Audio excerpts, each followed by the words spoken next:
Today's episode of the Buffalove podcast is sponsored by XP. More about them later. My name is Yiling, and today joining me are my groupmates Natasha and Alvin, and today we will be talking about relationships and the self. Our guest for today's episode is Dr. Veronica Lamarche, who researches how aspects of ourselves, like self esteem, can affect how we approach relationships. As we individuals approach relationships, how we respond to different situations impact our relationship satisfaction and quality. How we view ourselves can also influence how we view aspects of our own relationships. Research has shown that we tend to project our self esteem onto our partners, assuming that they can see us the same way as we see ourselves. As we grow closer to a person, we also tend to integrate parts of them in ourselves. In research done by Kite and colleagues, they wish to find out how our brain understands when somebody is psychologically close to us. The hypothesis was that the brain would perceive ourselves and our close friends as similar. They tested this hypothesis by showing participants faces of themselves and their friends or celebrities, as well as their own faces combined with either their friends or a celebrities. What they found was that participants visually viewed themselves more similar to their friends compared to celebrities. They also took longer time to differentiate themselves from their friends compared to differentiating themselves from celebrities, confirming the hypothesis that we perceive ourselves similarly to our close friends in terms of facial recognition. Other research done by Mattingly and colleagues also investigated how our motivations to form and maintain relationships intersect with people's interests in rewards or avoiding mistakes. So they found that those who were more reward motivated were more likely to want to develop relationships, while those who wanted to avoid mistakes were not more averse to developing relationships.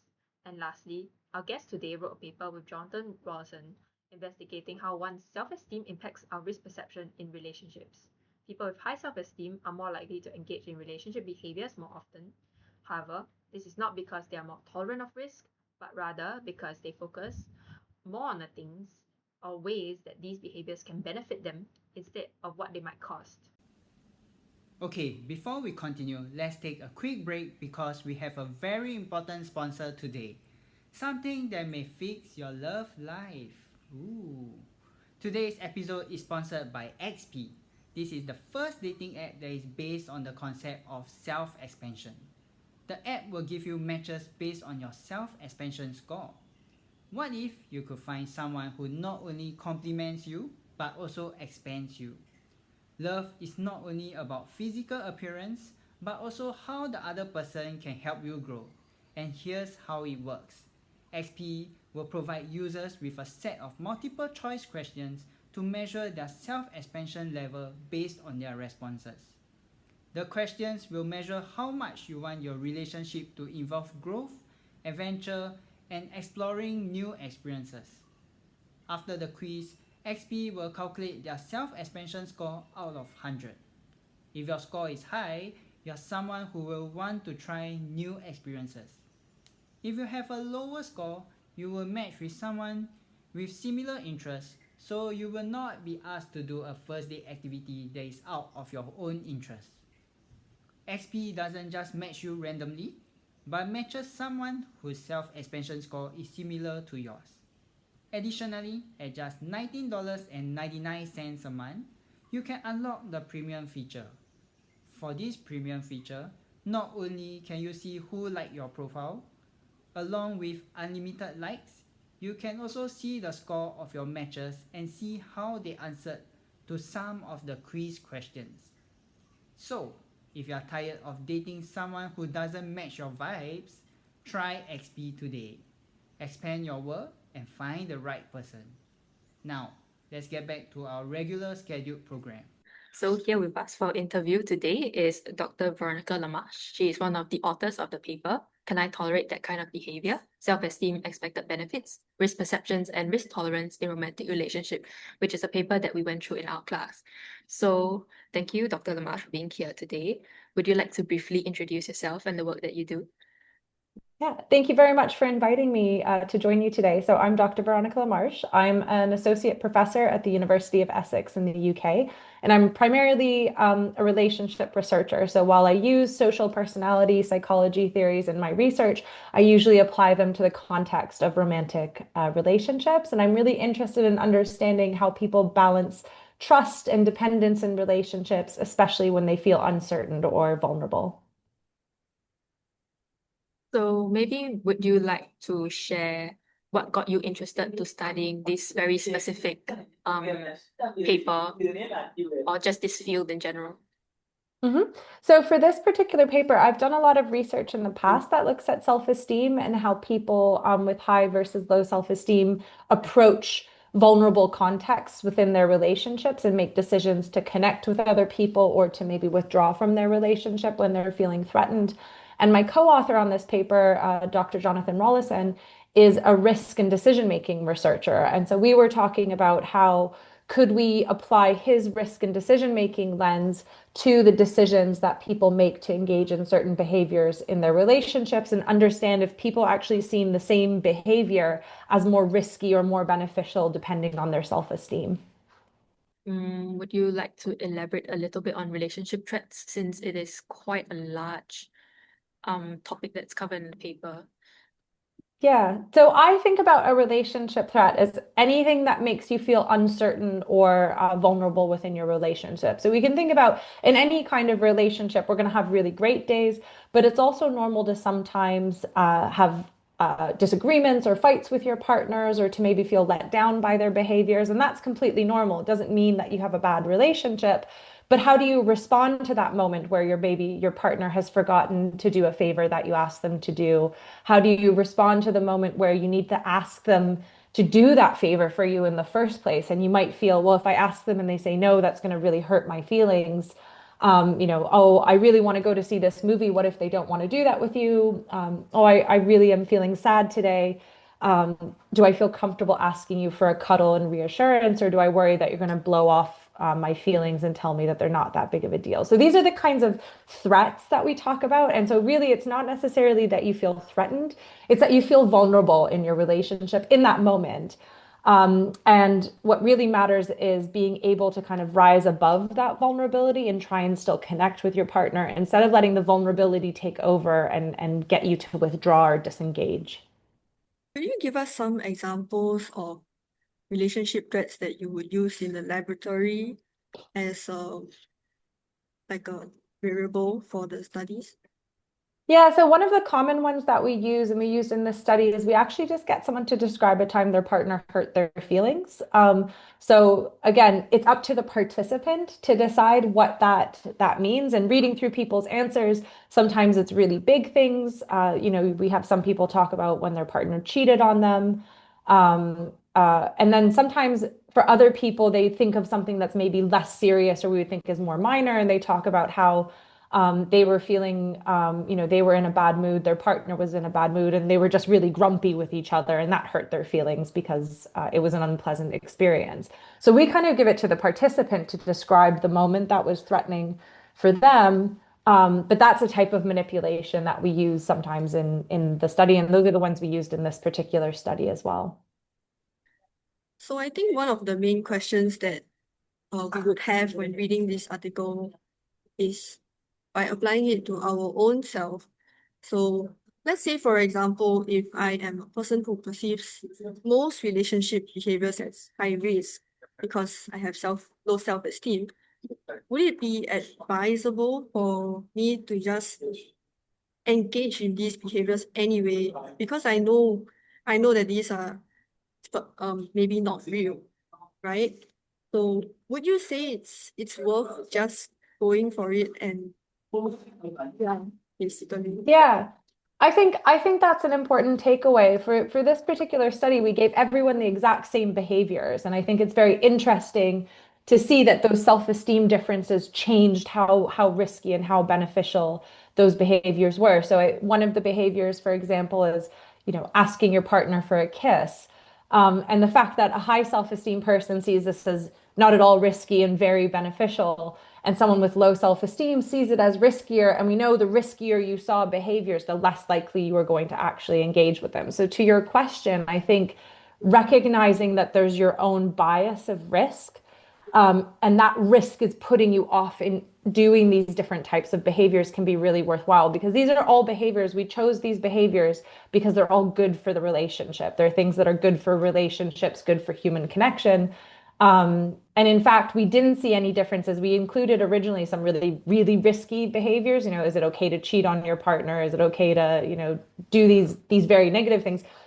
And both high and low self-esteem people agreed those were risky behaviors that they didn't want to do. The difference was on these positive things, asking your partner for forgiveness, forgiving your partner, asking your partner for a cuddle, cuddling your partner, these types of positive things. And it was self-esteem that was pushing people away from those behaviors. So I think, yeah, it's about knowing that you might be feeling a bit withdrawn and trying to overcome it to avoid a self-fulfilling prophecy. I think one of the major concerns with that would be if you're forcing yourself because you're kind of going against your instinct.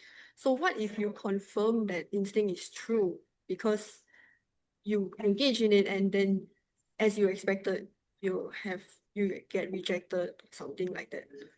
Could that So have there's more two things. damage could that be more damaging in the long run? So I think there's two things about that. These are behaviors. So it's not about doing something you never want to do, right? So it's not about forcing yourself to do something that you would never want to do in normal situations. It's typically things that you would do, right? So a lot of people, there weren't any really differences. People with low self-esteem still saw these as beneficial. It's not that they said they weren't beneficial at all, just a little bit less beneficial than people with high self-esteem. But they also saw more risk in doing them. So this is something you might say, oh, I'd love to do that, but it's too risky. So that's what pushes me away, which is very different from I don't like that behavior at all, and it's risky, right? So that's a different framing around, should I do something I have no interest in doing? No, I don't think that's good. And then your other part of that question was, what if it backfires? And this is the big concern. This is the risk that low self-esteem people bring into those situations. They say, I would love to ask my partner for this help, but what if they tell me they can't help me? It's going to prove that they don't want to help me. And that's part of the bias that they're taking into those situations. Because like I said, it's actually really normal for partners to let us down. And the big difference we've seen in my other work is that people with high self-esteem will say, yeah, but my partner didn't mean to do that, right? I asked them for help. They said they couldn't help. And it's not because they don't want to help me. It's because they're too busy or they have something else going on. They would if they had the time. A low self-esteem person reinterprets that as evidence that their partner doesn't like them. So there's two parts. So, your partner could tell you no, right? That's a completely realistic outcome, but it's still your self-esteem that's going to bias how you interpret what that no means or what the letdown or the disappointment means about yourself and your relationship. And I think that's important too, because it can help us reframe those moments moving forward. Okay, so what I'm understanding is basically the important thing is more about attributions and how you recover from rejection afterwards, right? Yeah. Okay. Uh, In the article in near the end, you did mention, the article mentioned that CBT could be a useful way to sort of intervene with these types of uh, cognitive distortions or biases. I would say for most people, CBT is not something that is very accessible. Like there are some barriers to entry into therapy even. So, Mhm. um, is there anything you would advise or recommend for someone to do at home, like an at-home CBT? Is that even effective? Hmm. That's such a good question. I think one thing, so I think there's something special about something that's professionally set up and working with a professional, because they're going to have more skills and tool sets available to help you than someone saying, oh, just do this one little task at home. But that being said, like you said, there's lots of barriers to entry and there's lots of small steps we can take too. We're maybe not ready at this moment to engage in CBT, but it doesn't mean we can't take small steps for ourselves. And I think step one is being aware that these misattributions and these biases exist, right? So trying to identify in yourself when something goes wrong in my relationship or when I'm feeling vulnerable in my relationship, is my default thought the worst case scenario in this situation? Right? Because if you can identify that that's your default pattern, default way of thinking, that's your starting step to start pushing back against that thought. You can't push back against the thought you haven't realized you've had. So I think that's one thing, is just being aware of these patterns and being able to challenge yourself when you realize it. And then maybe asking, kind of to your question, what's the worst that could happen if I take that risk, right? So, if I want my partner to help me with something, what's the worst that could happen if I ask them? They could say no. Okay, but we're no worse off than if we never ask them at all, right? And why is that the worst? And so challenging yourself, try and making different attributions. Is your partner saying no because they're busy? Well, if they're busy, that's okay, right? It doesn't mean that you're not someone worth helping. It means, that your partner's too busy to help. So I think you can try and work on those patterns. And maybe if you feel that you're really stuck, that's where you go and you seek, additional support from someone who can help you to unlearn some of these automatic ideas and automatic attributions that you make. So that kind of brings me to another question about how your partner can change your thought processes over time, right? So would you say that satisfying relationships can improve self-esteem over time? Or similarly, for attachment style, if somebody is avoidant or anxious, could they become secure over time in a good relationship? Yeah, so there is evidence of both of those processes happening, that being in a relationship with a partner who's securely attached, or a partner who doesn't share those negative attributions and is able to behave responsibly, can help people shift their trust in their relationships over time. I think it's important to say that it's a really challenging pattern, partly because so much of this rests on your own interpretation. So, people with insecure attachment or low self-esteem, like this study shows, will often read the same behavior more negatively than someone who's securely attached. So even if their partner is showing up and being responsive, or showing them lots of love and care and attention, they might still interpret that in a more negative way than someone who's more securely attached. And that kind of can hold the relationship back, or hold their own personal growth back. So, I think that's where that awareness that you're bringing in, your partner is contributing their behaviors. All relationships involve two or more people. So, it takes two to build a relationship. But, part of that is how you're interpreting what the other person does, and not setting a bar where they can never rise to that occasion, right? So if you're always kind of expecting everything from them, and you feel completely let down if they miss it even by a little bit, that's going to prevent you from growing and feeling safe in that relationship. But it's partly your own biases that are holding you back. Okay, so there is like a balance between tempering your own expectations, but also not um descending into total doom, right? Yes. Yeah. Yeah. For someone who is trying to be more self-aware, um, let's just say, for example, that I'm an anxiously attached. Would you say there is a worth in pursuing a romantic relationship to change my attachment style, or with the hope of perhaps Mm. changing my attachment style over time? Oh, that's a really good question, because I mean, I think one of the important things is to keep in mind that even people who are insecurely attached, even avoidantly attached people, get benefits out of their relationships, right? So there's lots of avoidantly attached people, for example, who are in relationships, who seek relationships, but they deal with that uncertainty and vulnerability in a way that pulls them away from their partner, whereas anxiously attached people tend to you know, pull towards the person, but maybe not in the most healthy way. And low self-esteem people kind of behave similarly. Um, I think the difference here, and there's really good research on this, is that if you're just in a relationship because you're either afraid of being single, or afraid of the consequences, or because you're trying to get something for yourself out of the relationship, but not really in a space where you can meet your partner's needs, um, actually people tend to not do very well in the relationships at that point in their life. So it's not that they can't ever be in a relationship, but there's a lot of really good research to show that if you are kind of okay with saying, I don't need a relationship. If I find one, I find one, but I'm very comfortable in myself without one. those people tend to go on and pick better partners. So they pick partners who are better for them because they're really focused on finding a partner who meets their life and goals as opposed to a partner who is available.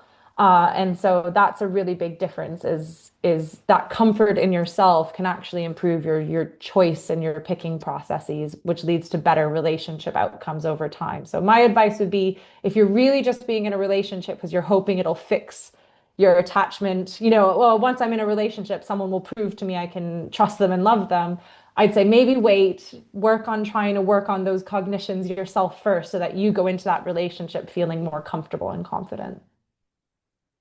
Yeah, I think that probably one of the issues with just jumping into a relationship might be that you are less selective, right? Mm-hmm. Yeah, so I guess now the question is, what can someone do to accurately determine if if like a potential partner or even a current partner would be someone who is responsive, or would that person be high risk or something? Because we do have cognitive distortions, we have biases. And I heard that depending on attachment style, you tend to seek people who might be bad for you, like anxiously attached, cling to their avoidantly attached, Mm-hmm. and then it's just all around a bad idea for both of them. Yeah, it's a really good question. I mean, I think one of the challenges are because of these cognitive distortions that we talk about, and this is something that securely attached people do, people with high self-esteem do, is they actually say, oh, my partner is really responsive to me, right? And I see this behavior as evidence of them being responsive, and I see that behavior as evidence, right? Like they build the evidence to support their idea that their partner is responsive and they actually feel quite satisfied, right? They feel very safe, they feel very satisfied, they feel well supported.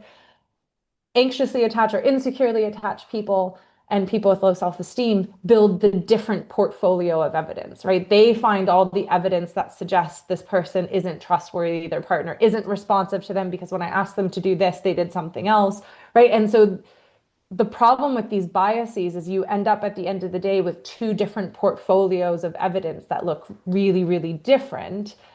And the behaviors of the partners might actually look really, really similar, right? So it's not that their partner is doing anything different. It's just that they're interpreting it in completely different ways, kind of like what we show in this paper. Um, and so I don't know how much, I think most of it is you go in expecting and people with high self-esteem and securely attached, if a partner never meets their needs, they're actually more confident saying, you're not meeting what I need you to meet. And so here's what I need. And if you can't deliver, then we should maybe not be together because they have this confidence of what they want.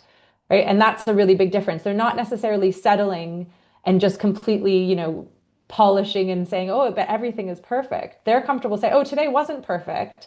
Here's what I need from you. Tomorrow you'll be better. Right. Insecurely attached people, people with low self-esteem said, today was not perfect because I knew we would never have perfection. So I won't even ask you to do anything better for me because you'll never do it. And so those partners never have the chance to kind of step up and be more responsive partners because they're missing the information about what is needed to be a responsive partner from the other person. I did hear somewhere that a way of building trust for people who struggle to trust would be to have like a sort of ascending level of risk. I don't know if I'm explaining this correctly, but you start small with something that could be a small rejection or small benefit, and then you slowly work to Bigger and bigger. bigger and bigger asks or bigger rate, Yeah. but only if the smaller one had paid off properly. Yeah, what? Yeah. Sorry, go ahead. Sorry, go ahead. I think it's a really interesting idea. I'm not familiar with that research. That's not to say it doesn't exist. I'm just not familiar with it. I can see in one way that would work really well, right? So you're getting these kind of incremental steps. It kind of goes back to what I said earlier about what's the worst that could happen, right? So pick some situations where the worst that could happen is, well, I'd feel a bit bummed out, right? That's and we don't like that. Psychologically, we don't like that feeling, but it's not the end of the world, right? And so I can see how that can work. The only counter to that is that because of these biases, people with attachment insecurity or low self-esteem, when they do hit that first rejection or that first letdown, tend to let it take away from everything that's come before, right? So yes, you did all, you did the 5 small steps, but when it really mattered, or when it was really risky, you weren't able to do what I needed you to do. And so actually I was right all along and not even bothering from the start. And I think that's the psychological trap that needs to be unprogrammed and worked around. Is that sounds really great in theory, but not if you completely discredit everything that's come before because of your psychological override. Your override is to say, well, yeah, but those were all silly things. They weren't really meaningful. When it came down to something, it was a letdown. So I have to go back to start and have lost the trust in this situation. So it sounds like after improving a bit on the internal biases, you would be able to catch yourself with that kind of self-destructive mindset, and Yeah. you would be able to push through with a relationship anyway. So I think perhaps it's not over for I can't say it's over for people who are No, no. really attached. Yeah, I completely there's some agree. hope for us, I There's some think. hope you could learn to catch and you could learn to get over it. And I agree. There's still lots of hope. I think it's also important to to say in this paper we talk about low self-esteem, for example. If I'm measuring that on a 1 to 7 scale, low self-esteem is usually about a 4.5. So out of 7, it's just that people with high self-esteem are like 6.5 out of 7. They're very high self-esteem, and then there's kind of ambivalent self-esteem. So I think it's an important thing to remember we're not talking about you're either a person who has high self-esteem or a person who doesn't. We're talking about the continuum of relative differences of self-esteem. And if you're a little bit higher self-esteem than the person next to you, you'll actually respond with more of those positive biases than the person next to you. But that might be less positive than another person in the room who's even higher in self-esteem. So I think it's important to remember that we're not talking about someone who you have low self-esteem, you're in this category forever and there's no getting out of it. It's this continuous difference that we're looking about, this nuanced difference. And some days our own self-esteem is going to be a little bit higher because we feel really good about ourselves. And some days we might be feeling a little bit less good about ourselves, and that can bias our responses as well. So that's something to keep in mind too. It's not just a lost cause. It's also, we're not talking about an either or situation. It's about kind of our patterns and continuums of differences. So we could try our best to stay in a relationship by addressing these cognitive distortions, right? But what if, do you think it could be possible that we try too hard to convince ourselves that it's all right because we don't trust our own beliefs, and then we end up with a high risk or not very responsive partner? And how do we find out? How do we accurately determine when it's time to like call it quits, you know? So I think that decision is I get that question all the time. How do we know when it's time to break up? And it's such a hard question because everyone's threshold of dissatisfaction is going to be different, right? What to me would be, my bar for like, that's it, I'm too unhappy, might look really different from another person's version of what too unhappy means. I think one of the things to keep in mind is that, and breakups are hard for everyone. They don't feel good. We're motivated to avoid them for lots of different reasons. The psychology of rejection, the loss of all the investments that we put into them, the disruption, the role reversal. There's lots psychologically going on why we're motivated to hold on to relationships, even if they've become a bit dissatisfying.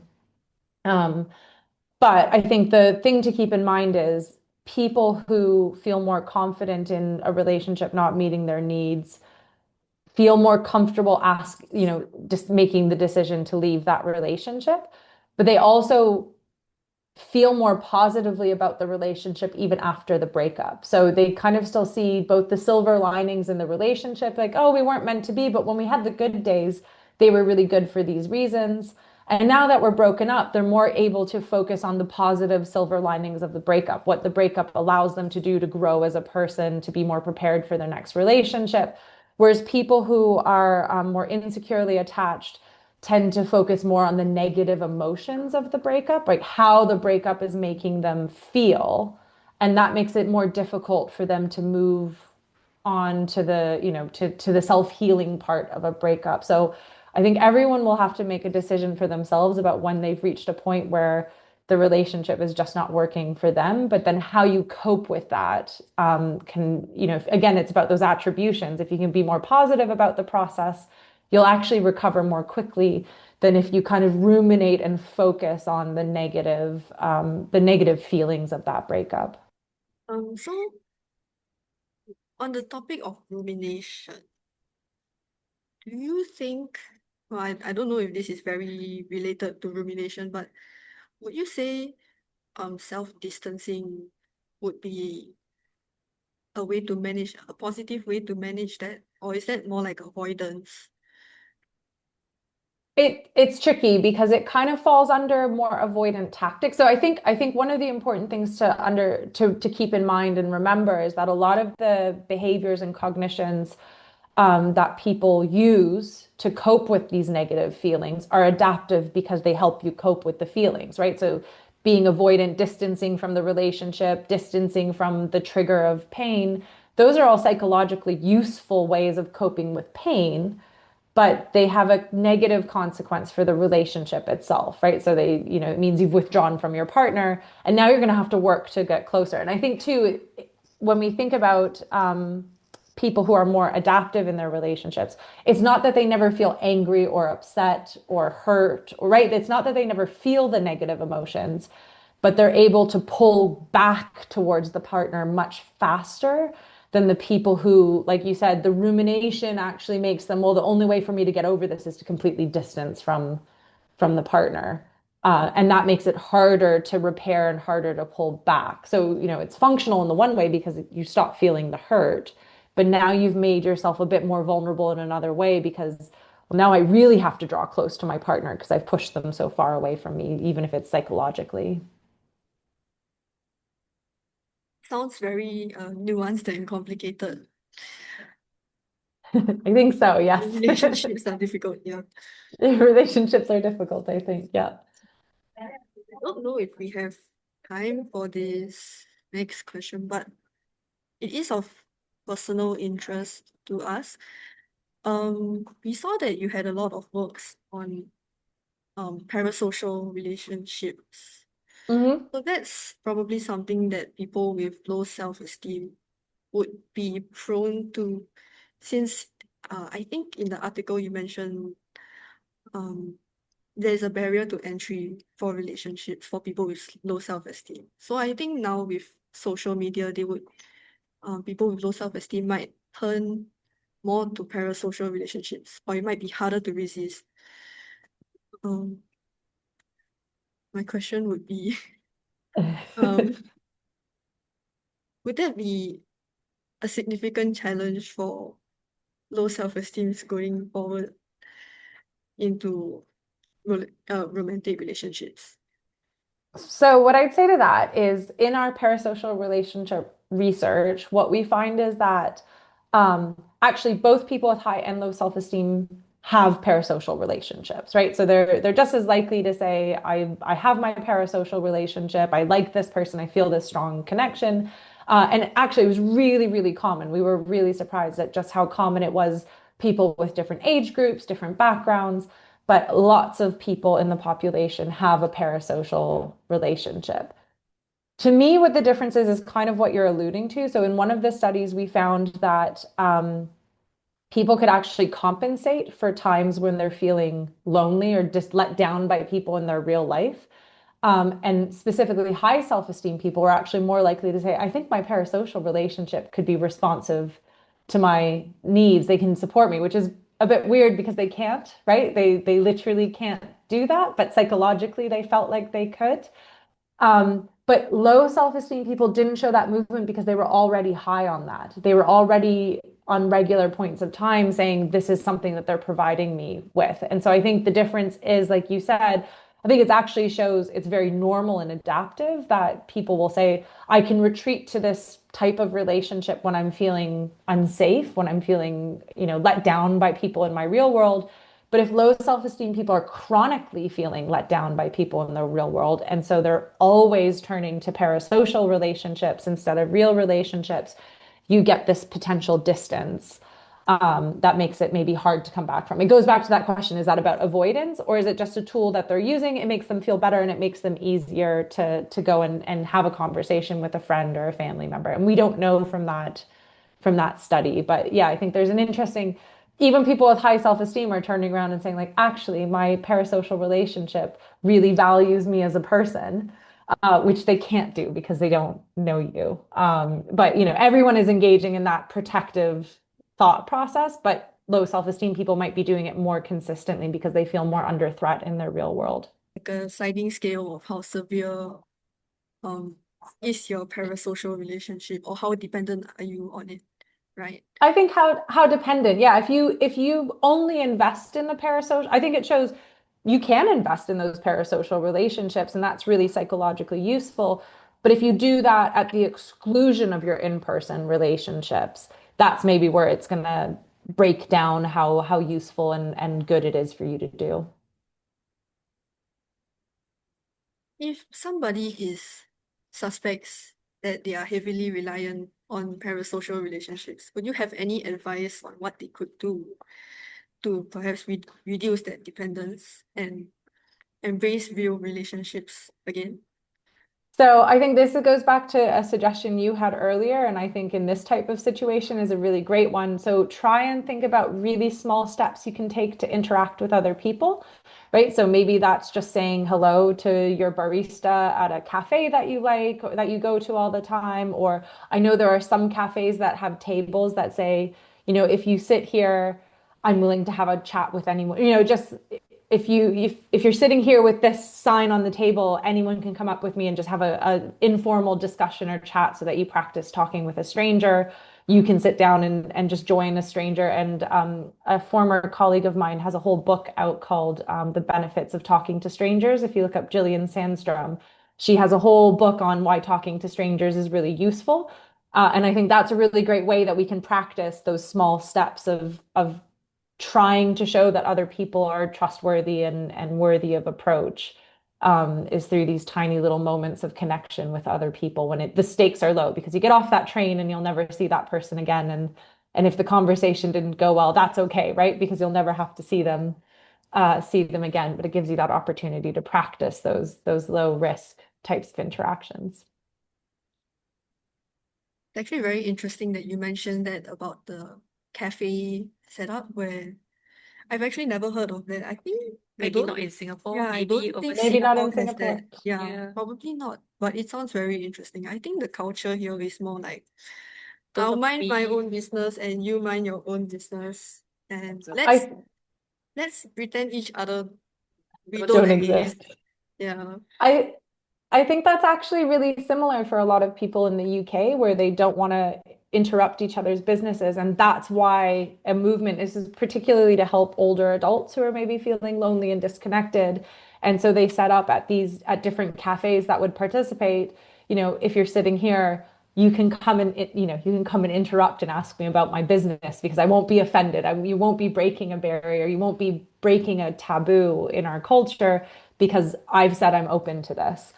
And I think, yeah, so I think it's something that they did here in the UK to try and help improve loneliness within the culture, partly because there was this, well, I shouldn't talk to this person. It would be really inappropriate. They don't care about what's going on. And this created a context where you feel the other person has opted in as well. So maybe that's an initiative you could start at a local cafe and just see if it has any interesting effects in your neighborhoods. Yeah, it sounds very interesting. I think Yeah, our society could benefit from that.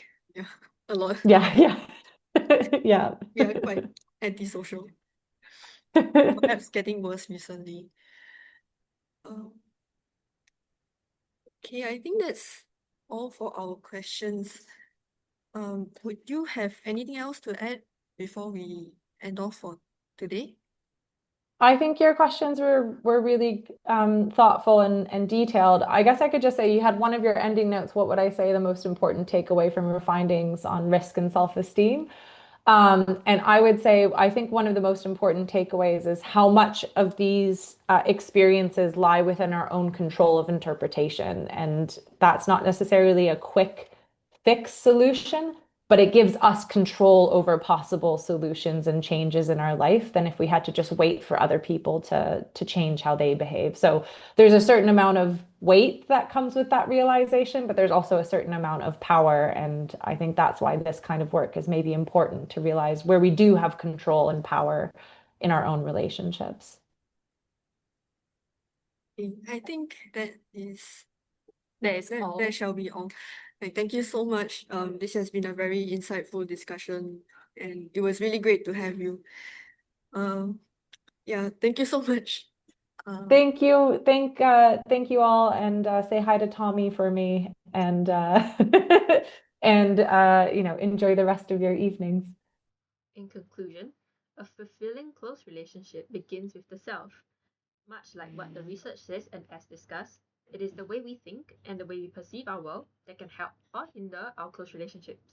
Likewise, the level of satisfaction that we get from our close relationships can also impact the way we see the world. A key takeaway from this episode is that if you think you're somebody who has low self esteem, or you feel like you perceive a lot of things as risky, perhaps you would find some value from questioning these thoughts. Is it really as risky as it seems? Can you tolerate this kind of behavior? What's the worst that could happen? See you in the next episode of the Buffalove podcast.